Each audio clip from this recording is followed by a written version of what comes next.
Hello friends, study with Krishna channel में एक बार आपका फिर स्वागत है। आज की इस क्लास में हम डिस्कस करेंगे भारत में उपराष्ट्रपति, वाइस प्रेसिडेंट ऑफ इंडिया। सबसे पहले हमें ये गौर करना है कि उपराष्ट्रपति का पद क्या है, कहाँ से लिया गया है और इसका उद्देश्य क्या है। सबसे पहले हम इस उद्देश्य पर बात करेंगे। जैसा कि आप जानते हैं कि भारत में संसदीय शासन प्रणाली है, पार्लियामेंट्री सिस्टम है। पार्लियामेंट्री सिस्टम को पिछली क्लास में डिस्कस किया था। उसमें आपने देखा था भारत में दोहरी कार्यपालिका होती है। भारत में जो राष्ट्रपति होता है वो नाम मात्र की कार्यपालिका का प्रमुख होता है और जो प्रधानमंत्री होता है वो वास्तविक कार्यपालिका का प्रमुख होता है। जितने भी भारत में कार्य किए जाते हैं वो राष्ट्रपति के नाम से किए जाते हैं और राष्ट्रपति जो होता है वो हमारे देश का प्रमुख है, यानी राष्ट्र अध्यक्ष है, राष्ट्र का प्रमुख है। राष्ट्र प्रमुख एक ऐसा पद होता है जो पद रिक्त नहीं किया जा सकता है। उस पद पर हर समय किसी न किसी व्यक्ति को होना आवश्यक है, क्योंकि सभी कार्य उसी पद नाम से किए जाते हैं। तो यदि किसी दिन ऐसी स्थिति आ जाए कि उस पद पर आकस्मिक रिक्तता हो जाए, जैसे उस पद पर बैठे हुए व्यक्ति की मृत्यु हो जाए या वो अपना त्यागपत्र दे दे अथवा उसके ऊपर कोई ऐसा आरोप हो जिसे उसे हटा दिया जाए, इन सब वजहों से उसका पद रिक्त होने की संभावना बन सकती है। तो हमारे देश में एक व्यवस्था की गई है कि एक व्यक्ति को एडवांस में हम रखेंगे लाइनअप में, ताकि ऐसी स्थिति आने पर वह राष्ट्रपति के पद पर कार्य करने लगे। तो यही व्यक्ति जो है वो है उपराष्ट्रपति। उपराष्ट्रपति का पद सृजित करने का मुख्य कारण है कि आकस्मिक राष्ट्रपति पद की रिक्तता के समय वह राष्ट्रपति के पद पर काम करे। तो ये तो मुख्य उद्देश्य है। हालांकि भारत में उपराष्ट्रपति को कुछ अन्य कार्य दिए गए हैं ताकि जनरल तौर से वो अपने समय का उपयोग कर सके और देश के लिए कार्य करता रहे, क्योंकि आकस्मिक पद रिक्तता जो राष्ट्रपति है वो बिरला कोई ही समय आएगा जब ऐसी स्थिति आएगी। नहीं तो हो सकता है 5, 10 साल, 15 साल में कभी भी ऐसी स्थिति ना आए कि उपराष्ट्रपति को राष्ट्रपति के पद पर काम करने की जो है आवश्यकता पड़े। इसीलिए उपराष्ट्रपति को भी कोई न कोई कार्य दिया गया है, उस पर हम अभी डिस्कस करेंगे। तो पहले हमने उद्देश्य को समझा कि आखिर उपराष्ट्रपति का पद क्यों बनाया गया है। क्यों बनाया गया है? ताकि राष्ट्रपति का पद रिक्त होने पर एक व्यक्ति पहले ही एडवांस में तैयार रहे जो राष्ट्रपति के रूप में कार्य करे। और ऐसा इसलिए किया गया है क्योंकि आनन फानन में चुनाव करके किसी नए व्यक्ति को राष्ट्रपति तुरंत नहीं बना सकते हैं और पद एक दिन के लिए भी खाली नहीं किया जा सकता है, क्योंकि जो है राजनीतिक निरंतरता नहीं टूटनी चाहिए, पॉलिटिकल कंटिन्यूटी बनी रहनी चाहिए। इसीलिए यह व्यवस्था की गई है। और सिर्फ 2 नहीं, तीसरा ऑप्शन भी तैयार है कि अगर ऐसी स्थिति आ जाए कि राष्ट्रपति भी नहीं है, उसके बाद उपराष्ट्रपति भी नहीं है, तो भारत के मुख्य न्यायाधीश तीसरे नंबर की भी व्यवस्था है कि वो जो है राष्ट्रपति बन जाएंगे। और ऐसा शायद ही कभी आए कि चौथे स्टेप की ज़रूरत पड़े, हालांकि पड़ सकती है, तो उसकी भी व्यवस्था है कि जो वरिष्ठतम न्यायाधीश होंगे आगे जो भी, लेकिन वहाँ तक स्थिति ना तो पहुँची और ना संभावना है, इतने में ही हल हो जाएगा। और फिर 6 महीने का राष्ट्रपति के इलेक्शन में 6 महीने का अल्टीमेटम होता है कि मैक्सिमम 6 महीने में ही इलेक्शन करवा के नया राष्ट्रपति बना दिया जाए। अब इससे एक टेक्निकल क्वेश्चन भी निकलेगा कि अगर राष्ट्रपति की मृत्यु हो जाए, उपराष्ट्रपति राष्ट्रपति बन जाए, तो कितने समय के लिए वो राष्ट्रपति के रूप में कार्य कर सकता है? मैक्सिमम 6 महीने, 6 महीने से ज़्यादा नहीं, वो इलेक्शन कराना ही पड़ेगा। तो ये तो आवश्यकता है।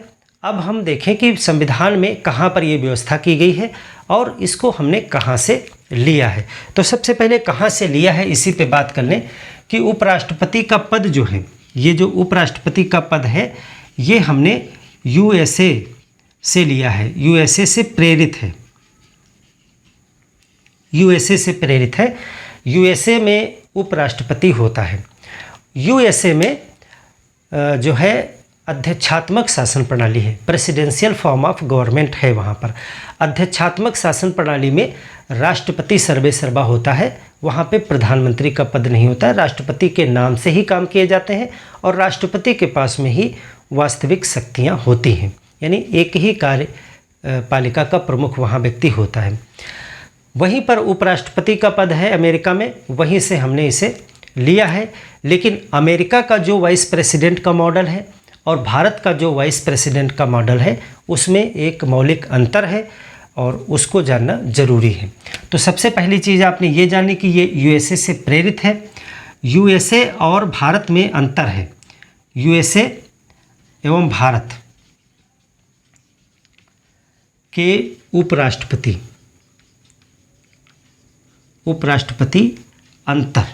अंतर क्या है?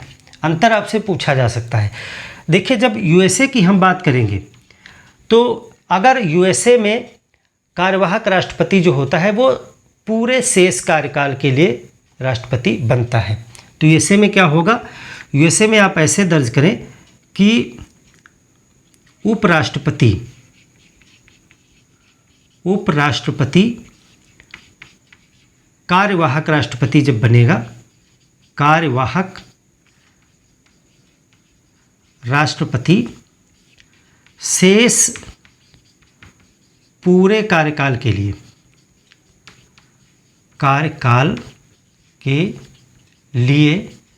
बनता है। लेकिन भारत में ऐसा नहीं है। जब हम भारत में बात करेंगे, अब हम भारत की बात करें तो भारत का जो उपराष्ट्रपति है, अगर उसका कोई ऐसी परिस्थिति आती है कि उसको कार्यवाहक राष्ट्रपति बनना पड़े तो वो कितने दिन के लिए बनेगा? कार्यवाहक राष्ट्रपति।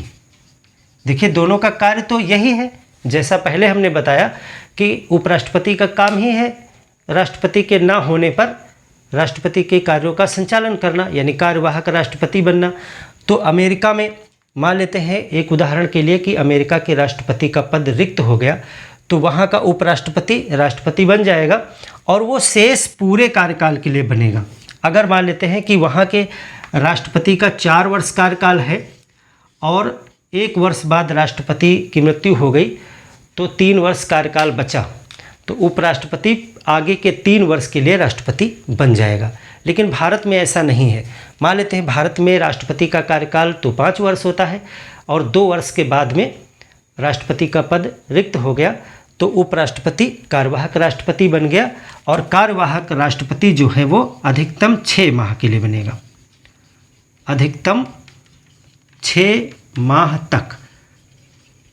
माह तक बनेगा और इसी 6 माह में चुनाव आयोग को जो है इलेक्शन करवा के नया राष्ट्रपति बनाना होगा। हालांकि इनको भी अवसर मिलेगा कि आप चाहें तो इलेक्शन जो नया होने वाला है उसमें खड़े होइए, राष्ट्रपति पद के लिए जीत जाएंगे तो आप राष्ट्रपति बन जाएंगे अगले 5 वर्ष के लिए। यानी कि जो नया राष्ट्रपति आएगा वो शेष कार्यकाल के लिए नहीं आएगा, 3 वर्ष जो बचा था उसके लिए नहीं, वो फिर से पूरे 5 वर्ष के लिए आएगा और वो वाला कार्यकाल वहीं पे समाप्त माना जाएगा। यहाँ पर क्या होता है, कार्यकाल समाप्त नहीं माना जाता है। यानी 4 वर्ष अगर है तो अगला इलेक्शन 4 वर्ष बाद ही होगा। बीच में अगर पद खाली हुआ तो उपराष्ट्रपति बीच में जितना कार्यकाल बचा है वो पूरा करेगा और 4 वर्ष बाद फिर से इलेक्शन होगा, फिर से नए 4 वर्ष के लिए राष्ट्रपति आएगा। यहाँ पर क्या है, अगर 1 वर्ष बाद जो है पद रिक्त हो गया, 1 वर्ष के बाद में उपराष्ट्रपति कार्यवाहक राष्ट्रपति के रूप में आएगा और वो 6 महीने मैक्सिमम काम कर सकता है। इसी बीच में नया राष्ट्रपति का इलेक्शन होगा और वो जो नया राष्ट्रपति चुन के आएगा वो वहीं से फिर से नया कार्यकाल शुरू करेगा और अगले 5 वर्ष के लिए शुरू करेगा। तो इस प्रकार से हमने देखा कि ये यूएसए से लिया गया है और यूएसए से भिन्न भी है और दोनों ही देशों में इसका जो उद्देश्य है वो है राजनीतिक निरंतरता, ताकि जो है महत्वपूर्ण पद जो राष्ट्रपति का होता है वो खाली न होने पाए 1 दिन के लिए भी। इसीलिए इस पद का सृजन दोनों ही देशों में किया गया है। लेकिन भारत और अमेरिका में अंतर है, उसको भी आपने समझा। तो इसको समझने के बाद में कि अमेरिका से हमने सीखा ज़रूर है लेकिन हमने उसमें मॉडिफिकेशन भी किया है। अब दूसरी चीज़ है कि अब भारत के संविधान में इस पद की व्यवस्था कहाँ पे की गई है, कैसे इलेक्शन होता है, क्या सब प्रोसीजर्स हैं, उपराष्ट्रपति के लिए क्या क्या कार्य हैं, ये सारी चीज़ों पर हम बात करेंगे। तो सबसे पहले हम देखें आर्टिकल 63 में इस पद की व्यवस्था की गई है। अनुच्छेद 63 में कहा गया है कि भारत में एक उपराष्ट्रपति होगा, यानी कि उपराष्ट्रपति का पद, उपराष्ट्रपति का पद जो है वो आर्टिकल 63 में दिया गया है। There shall be vice president of India, यानी जरूर होगा। इसको आप ऐसा नहीं कि मन किया तो बना लिया, मन किया नहीं बनाया, आवश्यक है, ये पद होना अनिवार्य है। आर्टिकल 63 में कहा गया है कि ये एक उपराष्ट्रपति होगा। अब हम देखें कि उपराष्ट्रपति का कार्य क्या है। सबसे पहले हम कार्य की बात कर लें, उसके बाद हम देखें कि चुनाव कैसे होता है। तो कार्य की बात करें, कार्य क्या है, उपराष्ट्रपति का कार्य है तो इसको दो भागों में बांटा जाएगा। दो भागों में इसलिए बांटेंगे क्योंकि उपराष्ट्रपति का पद का जो उद्देश्य है वो तो राष्ट्रपति के ना होने पर उस पद पर कार्य करना है, यही मुख्य उद्देश्य रखा गया था। लेकिन ये कंडीशंस तो आकस्मिक है, हो सकता है 5 वर्ष में आ भी जाए, हो सकता है 10 वर्ष में ना आए कंडीशन, हो सकता है कभी ना आए। तो ऐसी एक इमरजेंसी सिचुएशन के लिए एक पद बनाया गया है, तो उनको कुछ न कुछ कार्य भी देना है और वो कार्य भी लॉजिक, उसके साथ कुछ तर्क भी है। तो कार्य को दो भागों में बांटा गया है। एक तो आर्टिकल 64 के तहत देखेंगे हम, और एक जो है आर्टिकल 65 के तहत देखेंगे। 63 में पद है, 64 और 65 में दो महत्वपूर्ण कार्य पे बात की गई है, उसको हम देखेंगे। पहला ये है, 64 में कहा गया कि भारत का जो भी उपराष्ट्रपति होगा वह अपने आप राज्यसभा का पदेन सभापति हो जाएगा। तो आर्टिकल 64 में क्या कहा गया है कि जो भी उपराष्ट्रपति बनेगा, जो भी उपराष्ट्रपति होगा, उपराष्ट्रपति क्या होगा, उपराष्ट्रपति राज्यसभा का पदेन सभापति होगा। पदेन सभापति यानी ये उसके लिए इलेक्शन नहीं करना पड़ेगा कि सभापति के लिए चुनाव हो, अपने आप ही उपराष्ट्रपति जो है सभापति हो जाएगा, राज्यसभा का चेयरमैन बन जाएगा, चेयरपर्सन। तो ये राज्यसभा का सभापति उपराष्ट्रपति बनेगा। अब राज्यसभा के विषय में थोड़ा सा समझें, हालांकि राज्यसभा को हम डिटेल में पढ़ेंगे भी बाद में। तो यहाँ पर आपको जानना है कि संसद के दो सदन होते हैं, लोकसभा और राज्यसभा। लोकसभा जो होती है उसमें पूरे देश की जनता जो होती है वो अपने एमपी चुन करके भेजती है, सांसद जिनको कहते हैं, वो लोकसभा में जाके बैठते हैं, लोकसभा के सदस्य कहलाते हैं। उसी में सब कुछ आप पढ़ेंगे डिटेल में। राज्यसभा क्या है, राज्यसभा को उच्च सदन भी कहते हैं। राज्यसभा के जो सदस्य होते हैं वो जनता द्वारा डायरेक्ट इलेक्शन द्वारा नहीं आते हैं। कहाँ से आते हैं और ये इसको क्यों बनाया गया है, पहले इसको समझें। राज्यसभा का उद्देश्य है कि जब सेंटर में कानून बने तो वहाँ राज्यों का भी हस्तक्षेप होना चाहिए, यानी राज्यसभा जो है वो राज्यों का प्रतिनिधित्व करती है। और यहाँ पर जो प्रतिनिधित्व है वो आनुपातिक प्रतिनिधित्व है, यानी जो जितना बड़ा राज्य है उसके उतने ज़्यादा मेंबर राज्यसभा में होते हैं। उत्तर प्रदेश के मेंबर ज़्यादा होंगे क्योंकि उत्तर प्रदेश की जनसंख्या ज़्यादा है। अगर सिक्किम है, नागालैंड है, गोवा है, ऐसे जो छोटे छोटे राज्य हैं जहाँ की कम जनसंख्या है वहाँ के कम मेंबर राज्यसभा में जाते हैं। तो अनुपातिक प्रतिनिधित्व अपनाया गया है, जिसकी जितनी जनता उसके उतने सदस्य होते हैं राज्यसभा में। और राज्यसभा के सदस्य जो होते हैं वो राज्य के विधानमंडलों से चुन करके जाते हैं, विधानमंडलों के सदस्यों के द्वारा चुने जाते हैं, यानी जनता द्वारा नहीं, इनडायरेक्ट इलेक्शन द्वारा पहुंचते हैं। राज्यसभा का उद्देश्य यह है कि ये राज्यों का प्रतिनिधित्व करती है केंद्र में। अब राज्य का जो सभापति होगा, राज्यसभा का सभापति, तो वह सभापति अध्यक्षता करेगा और कार्यवाही का संचालन करेगा। यानी कि यहाँ पर उपराष्ट्रपति क्या काम करेंगे, सभापति के रूप में काम करेंगे। तो कौन सा मुख्य रूप से काम करेंगे, सभापति, यानी कि ये करेंगे राज्यसभा की अध्यक्षता करेंगे, अध्यक्षता एवं कार्यवाही संचालन, कार्यवाही संचालन। ये मत वगैरह नहीं देंगे। देखिए, लोकसभा का जो अध्यक्ष होता है जिसको स्पीकर कहते हैं, लोकसभा का अध्यक्ष लोकसभा में से ही चुन करके होता है, वो कोई ना कोई एमपी होता है, उसी लोकसभा का एमपी होता है जो लोकसभा का अध्यक्ष बनता है। लेकिन यहाँ पर राज्यसभा का अध्यक्ष यानी सभापति जो है वो राज्यसभा का मेंबर ही नहीं है। ये लॉजिक आप देखिए कि वो राज्यसभा का मेंबर नहीं है, वो तो उपराष्ट्रपति है। तो उसको राज्यसभा में से क्यों नहीं लिया गया, इसके पीछे भी कुछ कारण है।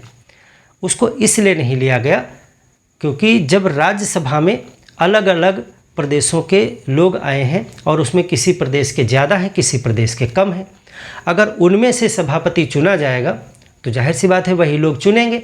तो जिस प्रदेश के ज़्यादा लोग होंगे वो अपना अध्यक्ष बना लेंगे, सभापति बना लेंगे। इससे जो छोटे छोटे प्रदेश हैं उनका कभी भी कोई कैंडिडेट सभापति नहीं बन पाएगा। इस वजह से सभी राज्यों को एक लेवल पे लाने के लिए यहाँ पर सभापति को बाहर से लाया गया और उपराष्ट्रपति को भी कोई काम देना था। और यहाँ पे बहुत अच्छा एक लॉजिक भी बन के आ रहा था कि उपराष्ट्रपति को भी हम एक पूरे वर्ष के लिए कार्य भी देंगे और राज्यों के प्रतिनिधियों का जो है समान एक अध्यक्ष बन जाएगा, जहाँ भेदभाव नहीं होगा। तो एक अलग से व्यक्ति आ गया जो राज्यसभा का सदस्य है ही नहीं, वो राज्यसभा का सभापति बन जाएगा। वो क्या करेगा, राज्यसभा की अध्यक्षता करेगा एवं कार्यवाहियों का संचालन करेगा। और कभी अवसर अगर आ गया तो वो राष्ट्रपति बन जाएगा, उस समय उपसभापति वहाँ का संचालन संभाल लेंगे। आर्टिकल 65 जो है, तो एक कार्य तो ये हो गया कि उपराष्ट्रपति का पद जो है वो क्या काम करेगा, उपराष्ट्रपति राज्यसभा का पदेन सभापति होगा अपने आप, और वो राज्यसभा की अध्यक्षता करेगा, कार्रवाई का संचालन करेगा, मत नहीं देगा, केवल टाई पे मत देगा। यहाँ पे आप नोट करके लिख लें। हालांकि जब राज्यसभा को पढ़ेंगे तो डिटेल में बात करेंगे, तो मत नहीं देगा, मत नहीं, केवल टाई होने पर, टाई होने पर निर्णायक मत, निर्णायक मत देगा। यानी मत दे सकते हैं, जैसे बराबरी पे मोर्चा आ जाए कि कोई विधेयक पे बराबर बराबर वोट पड़ गए तो निर्णय किसी तरफ नहीं जा पाया, ना तो पक्ष में ना विपक्ष में, तब जो है सभापति वोट डाल सकता है, जैसे स्पीकर डालता है, तो निर्णायक मत दे सकता है। बाकी जो है मत देने का अधिकार नहीं है। राज्यसभा की अध्यक्षता और कार्यवाही का संचालन यही काम है और इसी के लिए वेतन भी मिलता है। यानी कि उपराष्ट्रपति को जो वेतन है, उपराष्ट्रपति को जो वेतन मिलता है, जो कि इस समय वर्तमान में 4 लाख रुपए महीने है। राष्ट्रपति को 5 लाख मिलता है, उपराष्ट्रपति को 4 लाख रुपए महीने मिलता है। और साथ में बहुत से इनको अन्य सुविधाएं मिलती हैं, जैसे आवास मिलता है, फ़ोन की सुविधा मिलती है, चिकित्सा मिलती है, परिवहन के लिए गाड़ी वगैरह मिलती हैं, और भत्ते वगैरह जो भी हैं, ऑफिसेस के खर्चे, सब कुछ मिलता है। तो इनके जो वेतन भत्ते हैं उसमें वेतन 4 लाख रुपए है। वेतन किस रूप में मिलता है, वेतन सभापति के रूप में मिलता है, सभापति के रूप में। तो अगर टेक्निकली कोई आपसे ऐसे ही पूछे कि उपराष्ट्रपति का वेतन कितना है, तो उपराष्ट्रपति का वेतन 4 लाख आप बताएंगे। लेकिन अगर कोई डीप एनालिसिस करे, क्या उपराष्ट्रपति को उपराष्ट्रपति पद के लिए कोई वेतन मिलता है, तो नहीं मिलता है। कहीं भी संविधान में उपराष्ट्रपति पद के लिए कोई वेतन व्यवस्था नहीं की गई है। वेतन मिलता है राज्यसभा के सभापति को, और सभापति वही उपराष्ट्रपति महोदय होते हैं, एक ही व्यक्ति हैं, तो उनको सभापति के रूप में वेतन मिलता है 4 लाख रुपए महीने। एक काम ये हो गया। दूसरा काम आर्टिकल 65 के तहत है और यही मुख्य उद्देश्य है। कार्य तो ये रेगुलर है, लेकिन ये उद्देश्य है इस पद के सृजन का। तो आर्टिकल 65 में क्या कहा गया है, आर्टिकल 65 में 65 में जो है वो कार्यवाहक राष्ट्रपति का प्रावधान दिया गया है। कार्यवाहक राष्ट्रपति, उपराष्ट्रपति जो बनेंगे वो कार्यवाहक राष्ट्रपति बनेंगे। उपराष्ट्रपति क्या बनेंगे, कार्यवाहक राष्ट्रपति। कब बनेंगे कार्यवाहक राष्ट्रपति, तो जब राष्ट्रपति का पद आकस्मिक रूप से रिक्त हो जाए। यहाँ पे आकस्मिक रूप से रिक्त होने की बात मैंने क्यों की, क्योंकि अगर नॉर्मली रिक्त होता है पद, रिक्त, एक तो राष्ट्रपति का पद कभी रिक्त होता ही नहीं है, इसीलिए उपराष्ट्रपति को रखा गया है एडवांस में। लेकिन रिक्त शब्द इसलिए प्रयोग कर रहे हैं क्योंकि ऐसी सिचुएशन आई कि रिक्त होने लगा। तो रिक्त होने का 2 सिचुएशन हो सकती हैं। एक तो 5 साल पूरे हो जाए, तो अगर राष्ट्रपति का कार्यकाल पूरा हो गया है 5 वर्ष, तो क्या राष्ट्रपति का पद रिक्त हो जाएगा? नहीं। संविधान प्रावधान करता है कि राष्ट्रपति का पद रिक्त होने से पहले ही चुनाव आयोग नए चुनाव करवा ले, और जब तक राष्ट्रपति का कार्यकाल पूरा हो नया व्यक्ति चुन करके आ जाए और उस पद पर वो आसीन हो जाए, शपथ ले ले। तो उस अवस्था में तो पद रिक्त हुआ ही नहीं। फिर कब हो सकता है? आकस्मिक अवस्था में। कब कब हो सकता है? यानी कि जब राष्ट्रपति का पद रिक्त हो जाए, राष्ट्रपति पद रिक्त। कब? त्यागपत्र दे दें। त्यागपत्र दे दें तो त्यागपत्र की तो पहले से कोई भविष्यवाणी है नहीं, इसीलिए कोई ज़रूरी नहीं है कि चुनाव पहले से करवा के रखा जाए। तो त्यागपत्र देने से आकस्मिक रिक्तता की स्थिति आ सकती है, या अस्वस्थता हो जाए, किसी कारण से असमर्थता आप इसको कह सकते हो। राष्ट्रपति जो है कार्य करने में असमर्थ हो जाए तो उस समय पद रिक्त हो सकता है। तीसरी स्थिति आ सकती है महाभियोग। महाभियोग लगा करके राष्ट्रपति को हटा दिया गया, तो उस स्थिति में राष्ट्रपति का पद रिक्त होने की स्थिति आ सकती है। या चौथा एक कारण हो सकता है मृत्यु। तो मृत्यु होने पर भी, तो ऐसी स्थिति में आकस्मिक रूप से राष्ट्रपति का पद रिक्त होने की सिचुएशन बन जाएगी, और फिर हमें नया इलेक्शन कराने का समय, इसमें तो कुछ समय लगेगा, और उतने समय राष्ट्रपति का पद रिक्त हो सकता है। तो इस स्थिति में हमने उपराष्ट्रपति को एडवांस में इलेक्शन के द्वारा चुन करके रखा हुआ है कि वो कार्यवाहक राष्ट्रपति बन जाएंगे और पद रिक्त नहीं होने पाएगा। क्योंकि पहले ही हमने बताया कि राष्ट्रपति का पद रिक्त नहीं होना चाहिए, राजनीतिक निरंतरता नहीं टूटनी चाहिए, क्योंकि सभी निर्णय, सभी कार्य राष्ट्रपति पद नाम से ही लिए जाते हैं, और इसीलिए ये उपराष्ट्रपति का एक पद बनाया गया है। और अमेरिका में ये बहुत ज़रूरी है, क्योंकि अमेरिका में राष्ट्रपति ही सर्वे सर्वा होता है, राष्ट्रपति के नाम से ही काम किए जाते हैं, और राष्ट्रपति ही मुख्य रूप से शक्तियों का स्वामी भी होता है। इसीलिए वहाँ पर उपराष्ट्रपति की व्यवस्था की गई कि अचानक से राष्ट्रपति की मृत्यु हो जाए या त्यागपत्र दे दे तो राष्ट्रपति तुरंत जो है, उपराष्ट्रपति जो है तुरंत राष्ट्रपति के पद पर पहुंच जाएगा। और वहीं से हमने ये कॉपी कर लिया कि हमारे देश में भले ही राष्ट्रपति मुख्य शक्तियों का स्वामी नहीं, लेकिन फिर भी पद तो वही है, और पद के नाम से ही सारे कार्य किए जाने हैं। तो हमने भी उपराष्ट्रपति को रखा, और उपराष्ट्रपति के लिए हमने अंतर ये रखा है कि वो 6 महीने तक ही कार्यवाहक राष्ट्रपति बनेगा। तो यहाँ पर ऐसी स्थितियों में क्या होगा? ऐसी स्थितियों में उपराष्ट्रपति जो होगा, उपराष्ट्रपति क्या बन जाएगा? कार्यवाहक राष्ट्रपति बन जाएगा। कार्यवाहक राष्ट्रपति तुरंत, इसके लिए कुछ भी अलग से करने की जरूरत नहीं होगी, इलेक्शन वगैरह कुछ भी। तो हमने देखा कार्यवाहक राष्ट्रपति, कार्यवाहक राष्ट्रपति। कार्यवाहक राष्ट्रपति कितने दिन के लिए अधिकतम बनेंगे? तो ये बनेंगे अधिकतम 6 माह के लिए, अधिकतम 6 माह। यूएसए में शेष कार्यकाल के लिए बन जाते हैं, यहाँ पर अधिकतम 6 माह के लिए बनेंगे, और इसी 6 माह में नया इलेक्शन होगा, और नए इलेक्शन से नया राष्ट्रपति चुन करके आएगा, और वो वहीं से अगले 5 वर्षों के लिए कार्य करेगा, यानी ये वाला कार्यकाल समाप्त माना जाएगा। अमेरिका में कैसे होता है? अमेरिका में राष्ट्रपति का कार्यकाल होता है 4 वर्ष, और मान लेते हैं कि 4 वर्ष में 1 वर्ष पूरा किया और राष्ट्रपति की मृत्यु हो गई, 3 वर्ष अभी बचे हैं, तो जो उपराष्ट्रपति होता है वो शेष 3 वर्षों के लिए राष्ट्रपति बन जाता है, नया इलेक्शन नहीं होगा। नया इलेक्शन पूरे 4 वर्ष होने पर ही होगा।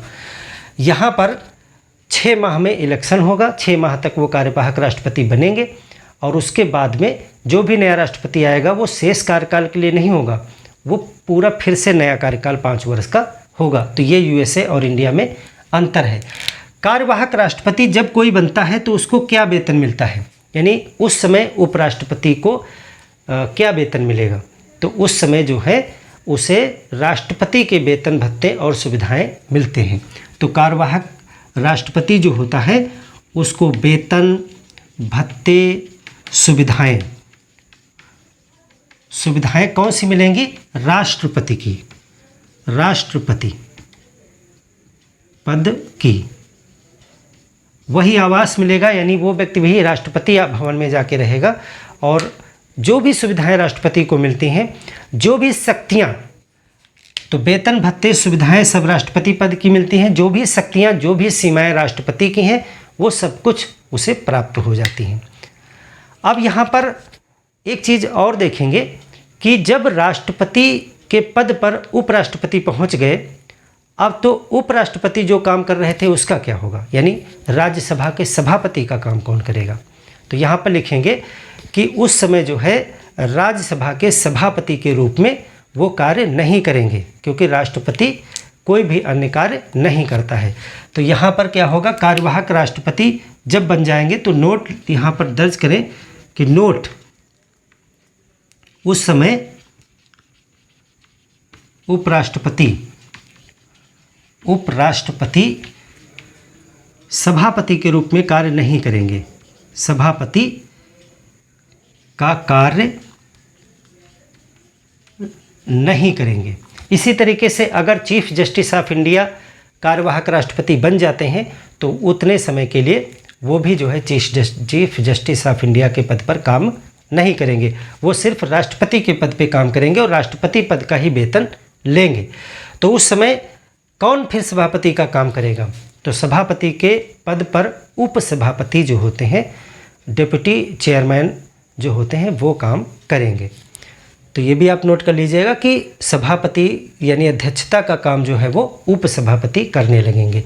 तो ये कार्यवाहक राष्ट्रपति के संदर्भ में ये चीज़ें आपने जान ली। आर्टिकल 64 और 65 में ये कार्य वर्णित किए गए हैं। अब हम बात करते हैं कि उपराष्ट्रपति का निर्वाचन कैसे होता है, कैसे निर्वाचन होता है, कौन वोट डालता है, क्या प्रक्रिया है, इस पर हम बात करेंगे। तो अब हम देखें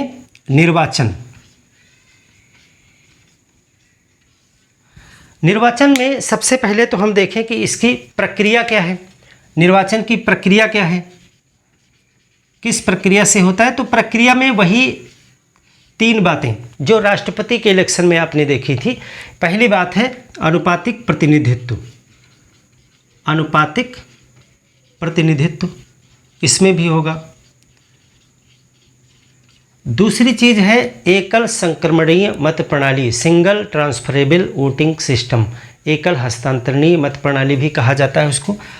वही उसमें भी था, यही इसमें भी है, एकल संक्रमणीय या एकल हस्तांतरणीय मत प्रणाली, इसमें भी प्रयोग की जाएगी। और तीसरी बात जो राष्ट्रपति में आपने देखा था, गुप्त मतदान, तो यही प्रणाली जो है वो उपराष्ट्रपति में भी होती है, सेम वही प्रक्रिया है।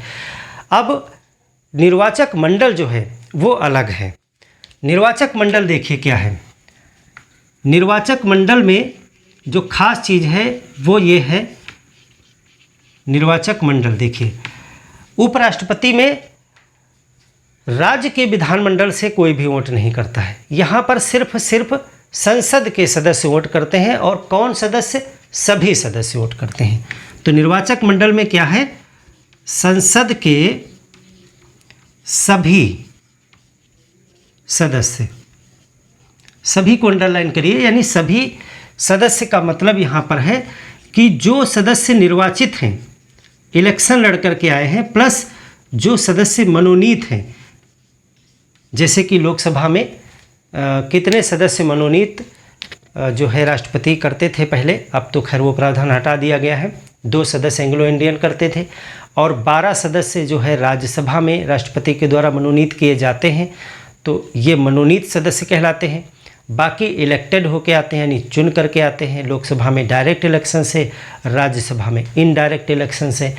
तो सभी सदस्य वो चाहे जैसे भी हों, चाहे वो निर्वाचित हों चाहे मनोनीत हों, दोनों प्रकार के सदस्य संसद के, वो सभी उपराष्ट्रपति के निर्वाचक मंडल हैं, इलेक्टोरल कॉलेज हैं, वोट डालेंगे। क्या राज्य के विधानमंडलों से कोई आएगा? कोई नहीं। अब यहाँ पर बात आ जाती है कि राष्ट्रपति और उपराष्ट्रपति के इलेक्शन के जो वोटर्स हैं उनमें क्या डिफरेंस है, तो उसको हम देख लेते हैं। तो थोड़ा सा देखें, समझें इसको कि राष्ट्रपति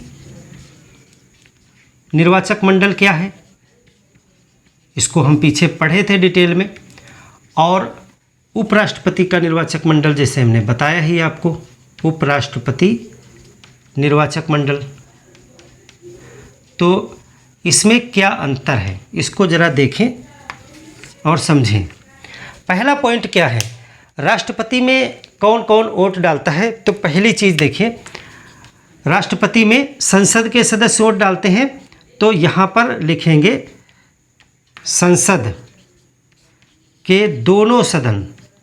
जब संसद की बात की जाती है तो दोनों सदन अपने आप समझें, यहाँ पे लिख भी लें ताकि कोई कन्फ्यूजन न हो। दोनों सदन की बात की जाती है, लोकसभा और राज्यसभा। जब संसद शब्द प्रयोग किया जाता है तो उसमें दोनों सदन होते हैं। संसद के दोनों सदन के यहाँ पर लिखेंगे निर्वाचित सदस्य। निर्वाचित सदस्य यानी कि मनोनीत वाले राष्ट्रपति के इलेक्शन में वोट नहीं डालते हैं। और यहाँ पर क्या है, संसद के सभी सदस्य, संसद के सभी सदस्य, यही अंतर है बस। अब बाकी अंतर जो है वो ऐसे हैं जो उपराष्ट्रपति में वोट डालते ही नहीं हैं बल्कि राष्ट्रपति में वो वोट डालते हैं, वो दो हैं। दूसरा पॉइंट देखिए क्या है, जब राष्ट्रपति का इलेक्शन होता है तो यहाँ राज्य के विधान सभाओं के निर्वाचित सदस्य भी वोट डालते हैं। यहाँ पर और कौन कौन है, यहाँ राज्यों की विधान सभाओं के निर्वाचित सदस्य जो होते हैं वो, मनोनीत वाले नहीं, निर्वाचित सदस्य। देखिए विधान मंडल मत लिखिएगा, विधान मंडल में विधान परिषद भी आ जाएगी। विधान मंडल नहीं लिखेंगे, विधानसभा लिखिएगा, यानी एक सदन केवल, क्योंकि हर राज्य में दूसरा सदन है ही नहीं। राज्यों की विधानसभाओं के निर्वाचित सदस्य राष्ट्रपति के इलेक्शन में वोट डालते हैं। इसके साथ साथ जो यूनियन टेरिटरीज यानी केंद्र शासित प्रदेश जहां पर विधानसभा हो, जैसे कि पांडिचेरी, जैसे दिल्ली, जैसे जम्मू कश्मीर, तो वहां के भी निर्वाचित सदस्य जो होते हैं वो राष्ट्रपति के इलेक्शन में वोट डालते हैं। यानी तीसरे हैं यहाँ पर यूटीज की विधानसभा के निर्वाचित सदस्य। तो ये जो है इलेक्टोरल कॉलेज ऑफ प्रेसिडेंट में दो लोग ऐसे हैं जो यहाँ पर नहीं है। तो एक लाइन यहाँ पर मैं खींच देता हूँ और ये यहाँ पर आप कट लगा दें, यानी ये लोग इधर नहीं हैं। अब देखते हैं योग्यताएं क्या रहेंगी उपराष्ट्रपति पद के लिए। योग्यताओं को देखने से पहले एक कॉन्सेप्ट पे बात करें। जैसा कि अभी पीछे हमने बताया आपको कि उपराष्ट्रपति के इलेक्शन में राज्य की विधानसभाओं का कोई योगदान नहीं है। तो ऐसा क्यों नहीं रखा गया है, इसके पीछे क्या लॉजिक हो सकता है। उपराष्ट्रपति का जो रेगुलर वर्क है वो है राज्यसभा का सभापति होना, यानी अध्यक्षता करना। राज्यसभा क्या है, वो राज्यों का प्रतिनिधित्व करती है। तो राज्यों के प्रतिनिधित्व करने वाली सभा का अध्यक्ष एक ऐसा व्यक्ति बनेगा जिसके चुनने में राज्य की विधानसभाओं का कोई योगदान नहीं है। इसके पीछे कारण ये हो सकता है, इसके दो कारण हो सकते हैं। एक तो पहला कारण ये है कि राज्यों को समान प्रतिनिधित्व मिले। देखिए कुछ बड़े राज्य हैं, कुछ छोटे राज्य हैं। अगर राज्य की विधानसभाओं के लोगों की वोटिंग भी उपराष्ट्रपति में कराई जाएगी तो उपराष्ट्रपति ऐसा व्यक्ति बनेगा जो किसी बड़े प्रदेश की इच्छा पर होगा, यानी जहाँ के ज़्यादा मेंबर हैं, जहाँ की विधानसभा में ज़्यादा सीटें हैं, तो वो लोग अपने कैंडिडेट को उपराष्ट्रपति बनाने में कामयाब हो सकते हैं। तो ऐसे में राज्यसभा का सभापति ऐसा व्यक्ति बनेगा जो किसी एक दो प्रदेशों का जो है चुनिंदा व्यक्ति होगा। तो इसीलिए यहाँ पर राज्य की विधानसभाओं से वोटिंग ही नहीं कराई जाती है, ताकि जो है सबके साथ समानता का व्यवहार अध्यक्ष करे। एक तो ये कारण समझ में है आता। दूसरा एक प्रश्न ये आ सकता है कि जब उपराष्ट्रपति कार्यवाहक राष्ट्रपति बनता है तो ऐसे में तो वो पूरे देश का संचालन करता है, राज्यों का भी और सेंटर का भी। तो फिर ऐसे में राष्ट्रपति की तरह ही क्यों नहीं इलेक्शन हुआ था उसका। तो इसका उत्तर ये है कि भारत में जो कार्यवाहक राष्ट्रपति है वो सिर्फ 6 महीने के लिए होता है, और हो सकता है कि यह स्थिति बहुत वर्षों तक 20-25 वर्ष में कहीं एक बार आए, 5 वर्ष में भी आ सकती है, 25 वर्ष में भी नहीं आ सकती है। तो सिर्फ इतनी एक सिचुएशन के लिए 6 महीने के लिए हमें इतना बड़ा इलेक्शन, जितना बड़ा राष्ट्रपति का इलेक्शन होता है उतना बड़ा इलेक्शन कराने की ज़रूरत नहीं थी, क्योंकि हम 6 महीने में इलेक्शन करवा ही लेंगे। अमेरिका में जो है ज़्यादा शक्तिशाली पद है उपराष्ट्रपति का, क्योंकि वो शेष कार्यकाल पूरा करता है। यहाँ पर उतना ज़्यादा शक्तिशाली पद नहीं है। भारत में उपराष्ट्रपति को सिर्फ 6 महीने के लिए एक प्रकार से इलेक्शन करवाने तक के समय के लिए उपराष्ट्रपति को मौका मिलता है राष्ट्रपति बनने का। तो सिर्फ इतने समय के एक स्थिति के लिए उतना बड़ा इलेक्शन कराने की आवश्यकता नहीं समझी गई। इसलिए अब योग्यताएं देखें, योग्यताएं बिल्कुल वैसे ही हैं जैसे कि राष्ट्रपति के इलेक्शन में होती हैं। क्या योग्यताएं हैं? एक तो भारत का नागरिक, जैसा राष्ट्रपति में कहा गया, भारत का नागरिक। अब भारत का नागरिक कौन नागरिक? जैसा राष्ट्रपति में भी हमने बताया था कि चाहे वो हमारे देश का जन्मजात नागरिक हो और चाहे वो विदेशी व्यक्ति भारत का नागरिक बन गया हो देशीयकरण से, वह व्यक्ति भी। यहाँ पर नहीं कहा गया है जन्मजात नागरिक, तो इसीलिए दोनों प्रकार के नागरिक बन सकते हैं, और राष्ट्रपति में भी यही बात है। दूसरी बात, 35 वर्ष की आयु की बात की गई है। 35 वर्ष आयु पूरा कर चुका हो वो व्यक्ति। और तीसरी बात है, राष्ट्रपति के इलेक्शन में हमने देखा था तो वहाँ पर एक शर्त थी कि वह व्यक्ति लोकसभा का सदस्य चुने जाने के योग्य हो। लोकसभा का सदस्य हो नहीं, चुने जाने योग्य हो। तो यहाँ पर राज्यसभा की बात की गई है, क्योंकि हमने बताया कि वो राज्यसभा का पदेन सभापति भी बनेगा व्यक्ति, इसलिए यहाँ पर कहा गया है कि वो राज्यसभा के सदस्य बनने योग्य हो, बनने की योग्यता रखता हो, योग्यता रखता हो। यहाँ पे इस भ्रम में न रहिएगा कि वो राज्यसभा का मेंबर हो, राज्यसभा के मेंबर बनने की योग्यता रखता हो बस। तीसरा जो है लाभ के पद पे न हो, लाभ के पद पर ना हो, ये शर्त राष्ट्रपति में भी थी। और लाभ के पद के विषय में हमने बताया था कि कुछ पद ऐसे हैं, 50 से ऊपर पद हैं, लेकिन 4-5 पद आप जरूर याद रखिएगा जो लाभ के पद नहीं माने गए हैं, जैसे राष्ट्रपति का पद, उपराष्ट्रपति का पद, राज्यपाल, संघ और राज्य के मंत्रीगण, ये सब लाभ के पद नहीं माने गए हैं। यानी इन पदों पर व्यक्ति बैठा हुआ लाभ के पद पर नहीं माना गया है। इसका मतलब है कि कोई भी मंत्री, गृह मंत्री, रक्षा मंत्री, वो सभी राष्ट्रपति और उपराष्ट्रपति का इलेक्शन लड़ सकते हैं अपने पद पर बने रहते हुए। जब वो जीत जाएंगे, राष्ट्रपति या उपराष्ट्रपति बनेंगे, तब वो अपने पुराने पद से मुक्त हो जाएंगे, इस्तीफा उनका ले लिया जाएगा। लेकिन जब तक वो इलेक्टेड नहीं हो जाते हैं तब तक वो अपने पद पर रहते हुए भी लड़ सकते हैं, क्योंकि वो लाभ के पद पर हैं ही नहीं। अगला कोई व्यक्ति अगर लड़ना चाहे तो उसको लाभ का पद छोड़ना पड़ेगा पहले। इसीलिए आप देखते हो कि जो राष्ट्रपति होता है वो अगले राष्ट्रपति का इलेक्शन लड़ सकता है, जो उपराष्ट्रपति होता है वह राष्ट्रपति का इलेक्शन लड़ सकता है, या फिर वो राष्ट्रपति का ही फिर से उपराष्ट्रपति का ही फिर से इलेक्शन लड़ सकता है, क्योंकि वो लाभ के पद पर नहीं माना गया है। तो कुछ पद आप जो है नोट कर लेंगे। लाभ के पद पर न हो तो इसमें जो है राष्ट्रपति का पद, राष्ट्रपति, उपराष्ट्रपति, राज्यपाल, संघ एवं राज्य के मंत्री, संघ एवं राज्य के मंत्री, ये लाभ के पद नहीं हैं, लाभ के पद नहीं हैं, यानी ये लोग लड़ सकते हैं इलेक्शन। तो एक प्रश्न देखिए, एक आ सकता है, कभी कोई पूछ सकता है कि जैसे उपराष्ट्रपति का पद लाभ का पद नहीं है, लेकिन जब डॉक्टर वी गिरी ने राष्ट्रपति का इलेक्शन लड़ा था तो उन्होंने अपने पद से इस्तीफा दे दिया था।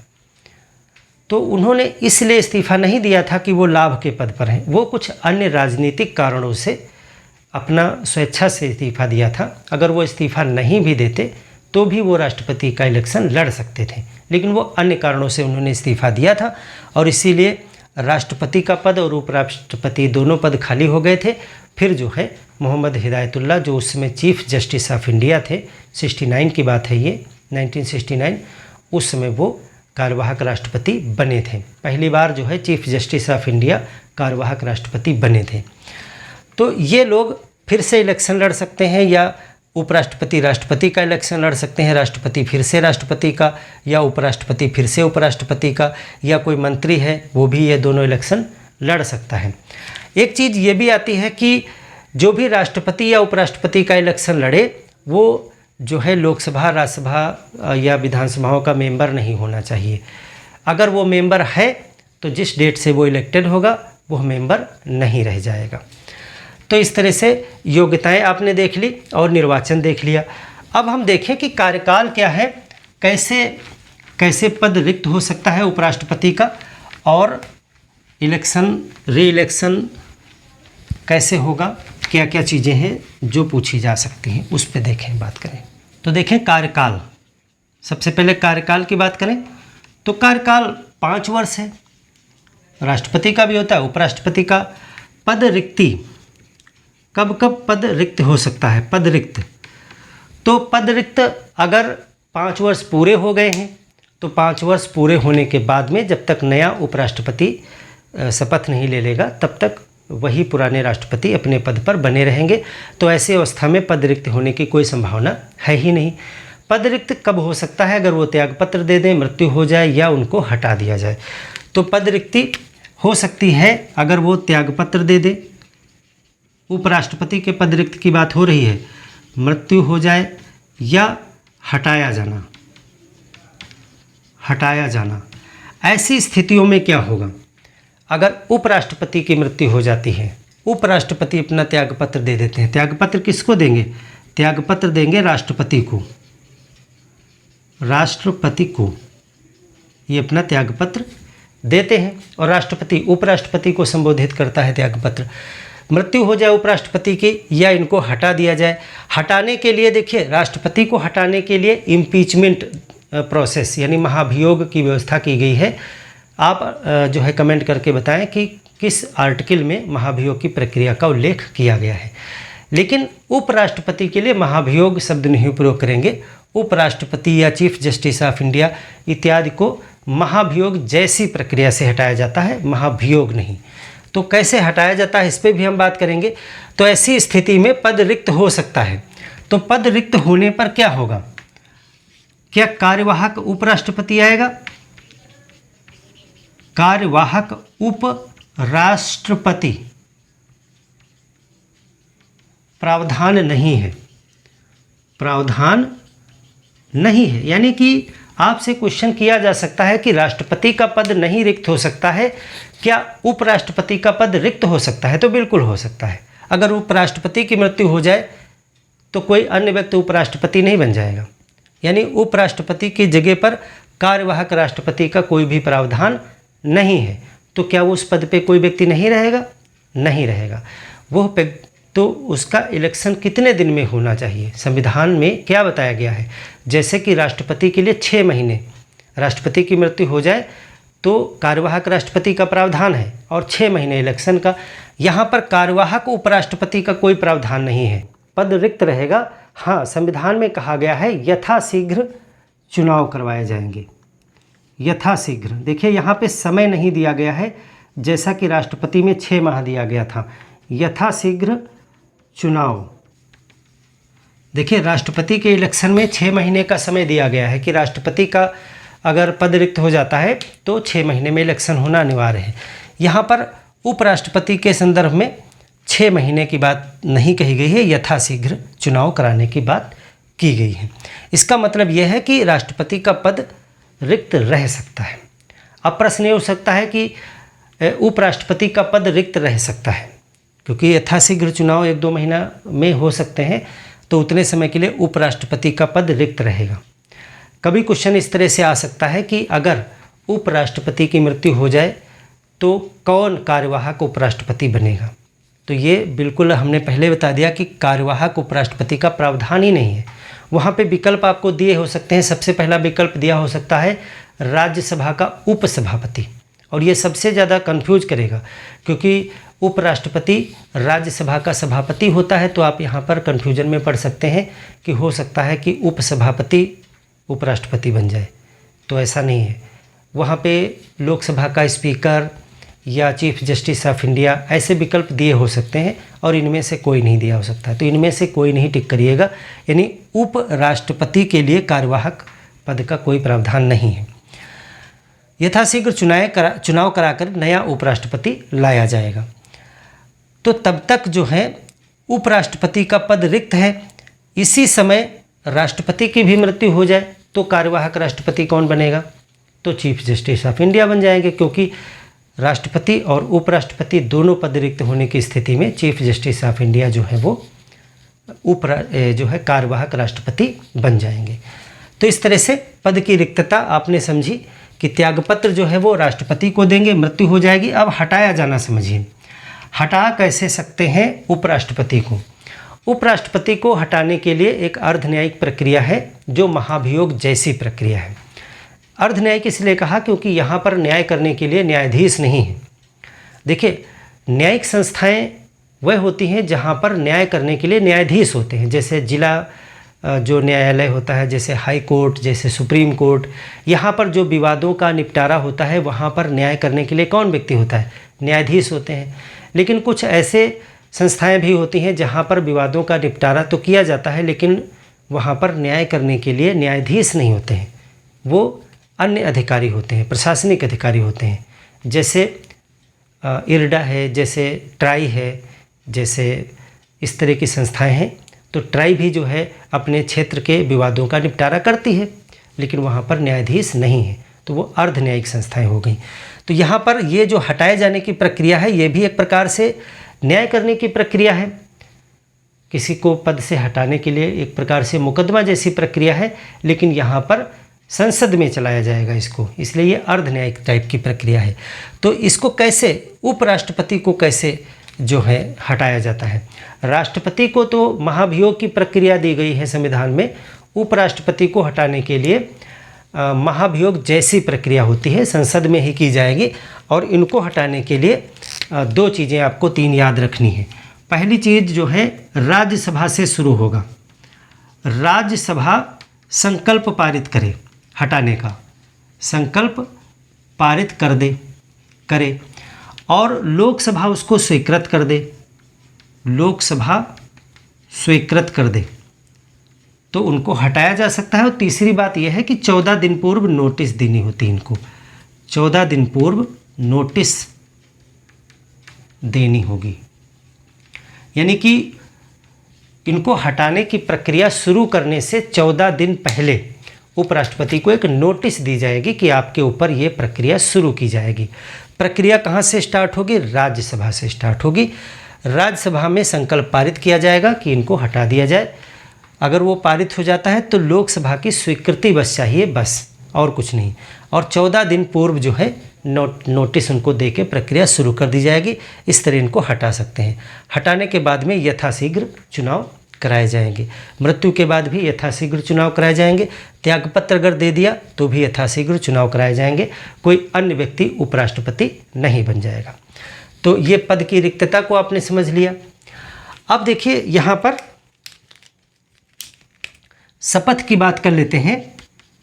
इनको शपथ कौन दिलाता है? तो शपथ जो है राष्ट्रपति दिलाते हैं, राष्ट्रपति द्वारा या राष्ट्रपति द्वारा नामित, राष्ट्रपति द्वारा नामित व्यक्ति।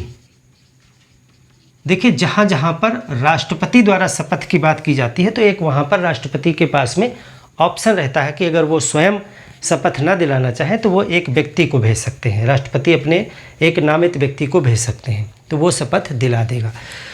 तो शपथ क्या लेते हैं? शपथ का प्रावधान जो है वो आर्टिकल 69 में दिया गया है, अनुसूची 3 में नहीं दिया गया है। हमेशा याद रखिएगा कि ज़्यादातर शपथ के प्रावधान अनुसूचियां जब आप पढ़ रहे थे तो उसमें अनुसूची 3 में शपथ के प्रावधान दिए गए हैं, लेकिन हमेशा याद रखिएगा कि वहाँ पर राष्ट्रपति और उपराष्ट्रपति के शपथ के प्रावधान वहाँ नहीं दिए गए हैं। राष्ट्रपति का शपथ का प्रावधान आप कमेंट करके बताइए, क्योंकि मैं पढ़ा चुका हूं कि किस आर्टिकल में दिया गया है, और उपराष्ट्रपति का जो है वो 69 में दिया गया है। आर्टिकल 69 में शपथ का प्रावधान दिया गया है, और शपथ में 2 बातें हैं। पहली चीज़ है, जैसे कि राष्ट्रपति में आपने देखा था संविधान के रक्षण, संरक्षण, प्रतिरक्षण की शपथ वो लेते हैं मुख्य रूप से। यहाँ पर 2 चीज़ें हैं, संविधान के प्रति निष्ठा और श्रद्धा। यहाँ पर एक चीज़ जो रहती है वो है संविधान के प्रति निष्ठा एवं श्रद्धा, इसकी शपथ लेते हैं।